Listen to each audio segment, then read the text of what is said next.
There you have it. Blue Origin just experienced another anomaly, and the future of investing in space travel has never been murkier. On September 12th, an unmanned New Shepard rocket launched by Amazon founder Jeff Bezos' space tourism firm experienced a booster failure only a minute after launch. Now, we have to look at the big picture. What does this mean for the other space tourism giant, Virgin Galactic? We'll talk about all that and more in today's video. First up, let's look at what actually happened. So, the world saw as the rocket carrying Bezos' space travel company crashed back to Earth shortly after liftoff. But here's the thing, the capsule containing experiments managed to parachute to safety. There was no one on board the Blue Origin trip, which used the same rocket that takes paying clients to the edge of space. The New Shepard rocket had only been in the air for a minute when brilliant yellow flames broke out from around the single engine at the bottom. The capsule's emergency launch abort system activated instantly, lifting the ship off the surface, and it landed on the isolated desert floor a few minutes later. According to the FAA, the body in charge of public safety during commercial space launches and landings, the rocket came tumbling down with no casualties or damage recorded. But is that a win? When the capsule was propelled from the rocket Monday morning, Blue Origin's launch commentary became quiet, ultimately announcing, "It looks like we've suffered an issue with today's mission. This was not intended." Next up, what does this mean for Virgin Galactic? So the good news is that the rocket's escape capsule functioned properly, but the bad news is that the rocket itself fell and detonated. And hey, while New Shepard was designed to transport people to and from orbit, this particular New Shepard rocket carried no passengers, only research experiments. So not only was no one injured in the event, but there wasn't anyone nearby either. But that's far from the only implication of the crash. To bring you up to speed, there are now two major companies in the space tourism industry: privately held Blue Origin and publicly listed Virgin Galactic. Both are certified to transport paying passengers to space, but only Blue Origin has actually transported individuals who didn't work for the company. Yep, Blue Origin has already safely sent 6 independent groups of space passengers to the edge of space and back. But Virgin Galactic's still in the flight testing stage of its development. And that's not all. Virgin Galactic's VSS Unity spaceplane isn't planned to begin commercial flights until the second quarter of 2023, and its VSS Imagine spaceplane isn't expected to begin commercial flights until the fourth quarter of 2023. Until last month, it looked like this space race wasn't really a race at all. Blue Origin was leading the race, while Virgin Galactic had yet to take the field. But now, Blue Origin's anomaly has thrown a whole wrench into the competition. Coming up, there's much to consider going forward now. Going forward, potential space tourism customers must decide whether to buy tickets from Virgin Galactic or Blue Origin, and they both now have tainted records. Virgin Galactic suffered a crash of its prototype spaceplane during flight testing in 2014, and this is when it was operated by Scaled Composites. The incident actually killed one pilot, and let's not forget that this isn't the only incident either. The company's rocket suffered an engine failure on a 2020 flight, and it was operated by Virgin Galactic at this time. Like Blue Origin, it landed its spaceplane safely too. And we know that Blue Origin can spin this whole fiasco as proof of the system's safety. After all, the escape capsule worked as planned, right? So it's definitely likely that passengers would have survived even if they were on board. But we have to consider if that's the only metric. It would have been a really terrifying experience that few consumers would want to pay $28 million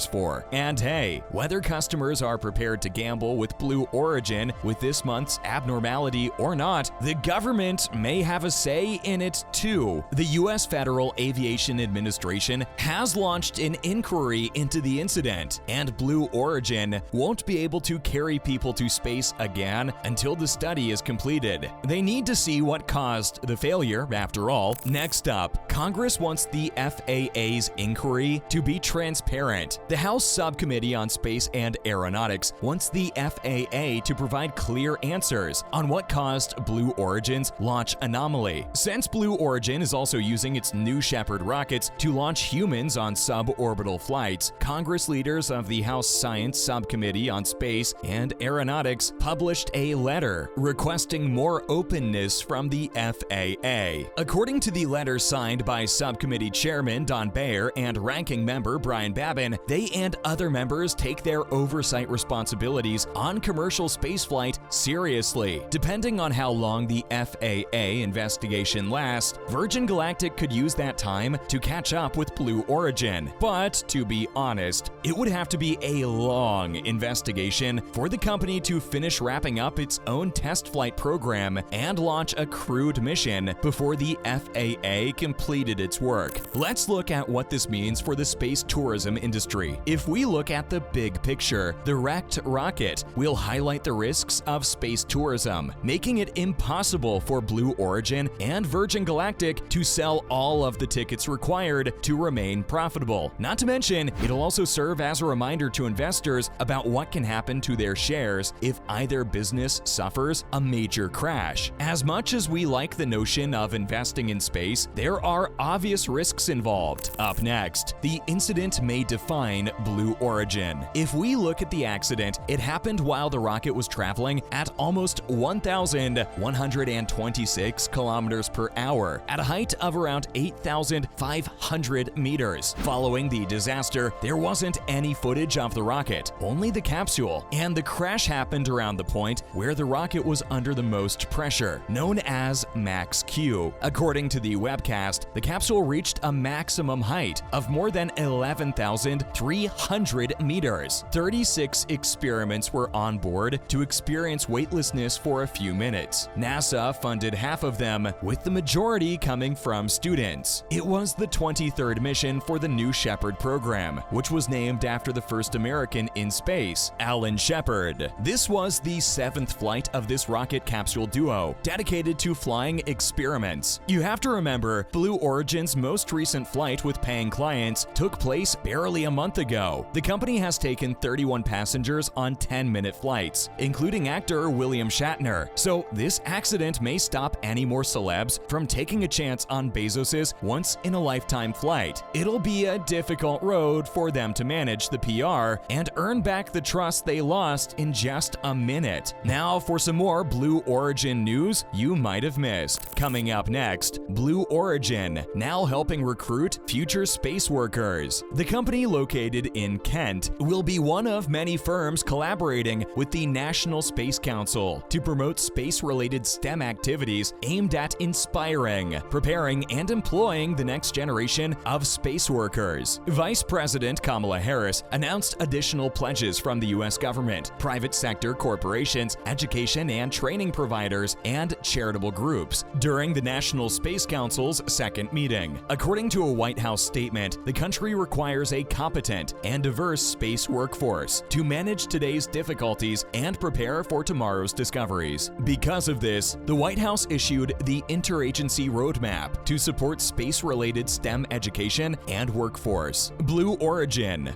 Boeing, Lockheed Martin, and Northrop Grumman will lead the new coalition's efforts. Amazon, Jacobs, Planet Labs PBC, Rocket Lab, Sierra Space, SpaceX, and Virgin Orbit are just a few of the other industry partners. Next up, the company's private space station is starring in a new movie. Get ready, folks! Orbital Reef, the private space station under development, is heading to the big screen. In a contract with production firm Centerborough Productions, Blue Origin and Sierra Space announced that the space station would be featured in an upcoming film, Helios. The film will be set in 2030, and it'll tell the story of a spaceship and its crew. The firm stated in a statement that Orbital Reef will feature throughout the film as the latest generation space station used as a crucial resource by the Helios crew. The film's production is set to begin in 2023, while the companies behind Orbital Reef won't launch the first modules for the station until about 2027. Now, finally, this isn't the only private space station under construction. So, this is far from the only private space station under development, as the International Space space station is set to be retired by the end of the decade, both the private sector and NASA are trying to fill the gap through commercial marketplaces. Axiom Space is developing its own station, and a rival station is being developed by a group that includes Voyager Space, NanoRacks, and Lockheed Martin. NASA has given nearly $400 million